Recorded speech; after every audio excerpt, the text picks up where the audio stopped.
People whose annual income is less than this amount are no longer considered middle class. With the looming repercussions of President Donald Trump's tariffs on imports from Canada, Mexico, and China, many Americans are gearing up for the cost of necessities to skyrocket. Given the already high cost of living, countless people who were once in the middle class are coming to the unfortunate realization that their incomes no longer cut it. The Pew Research Center underscored this fact by releasing an income calculator that Americans can use to determine if they are truly a member of the middle class. According to Pew Research Center in 2022, about half of U.S. adults, 52%, lived in middle-income households. Roughly 3 in 10, 28%, were in lower-income households, and 19 were in upper-income households. They explain that middle-class households, those with an annual income that is 2/3 to double the U.S. median household income, had incomes ranging from about $56,600 to $169,800 in 2022. Lower-income households had incomes less than $56,600, and upper-income households had incomes greater than $169,800. Over the last 5 decades, the American middle class has changed drastically. An April 2022 study from the Pew Research Center found that the share of adults who live in middle-class households fell from 61% in 1971 to 50% in 2021. The shrinking of the middle class has been accompanied by an increase in the share of adults in the upper-income tier,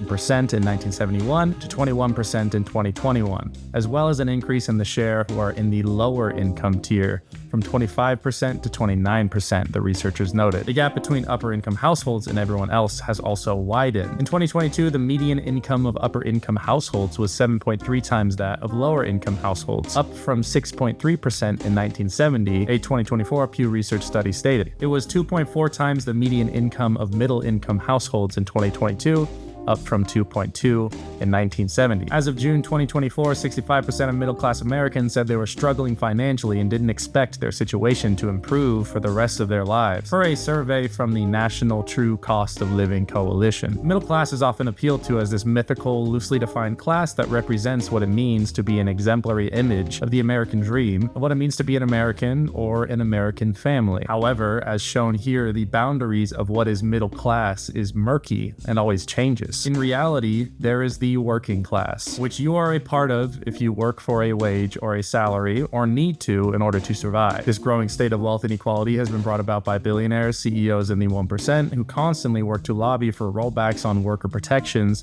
and bust unions. So it's gotten to the point that 3/4 of middle-income families said that they are actively cutting back on non-essential expenses, 73% finding it difficult to save for the future. At the end of the day, far too many Americans are wondering how they're going to pay for basic things like groceries, rent, and other bills. They're living paycheck to paycheck without an end goal in sight, which is unacceptable and representative of a system that is not designed for the working class. Stay tuned for our next story about a woman's husband who changed drastically after becoming a CEO.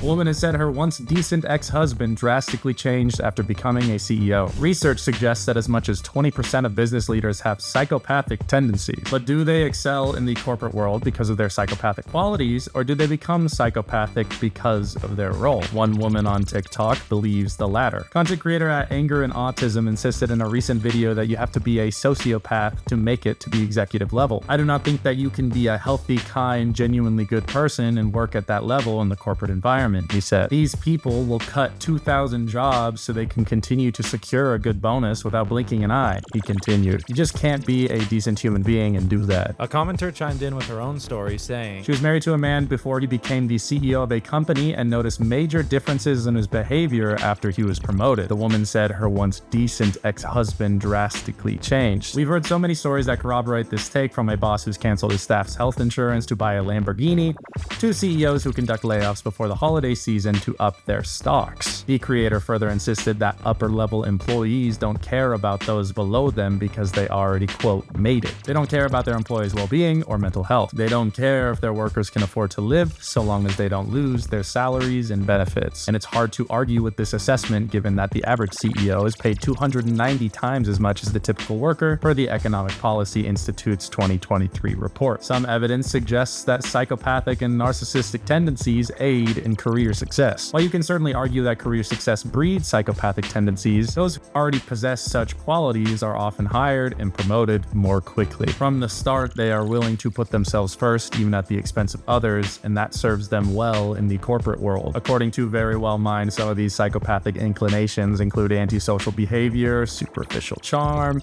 callous behavior, lack of empathy, and lack of guilt. Reminds me of somebody. Those qualities would certainly fit a CEO who feels no remorse in firing thousands of hardworking employees to secure a bigger bonus. The most important takeaway, though, is that the job demands you to be as cold and ruthless as possible at the behest of profit margins. And as our richest and most successful billionaires have made their fortunes by union busting so that they can keep employees' wages as low as possible and figuring out how many cruel ways they can further exploit their workers to add a few billion to their net worth. Thanks for watching YourTango.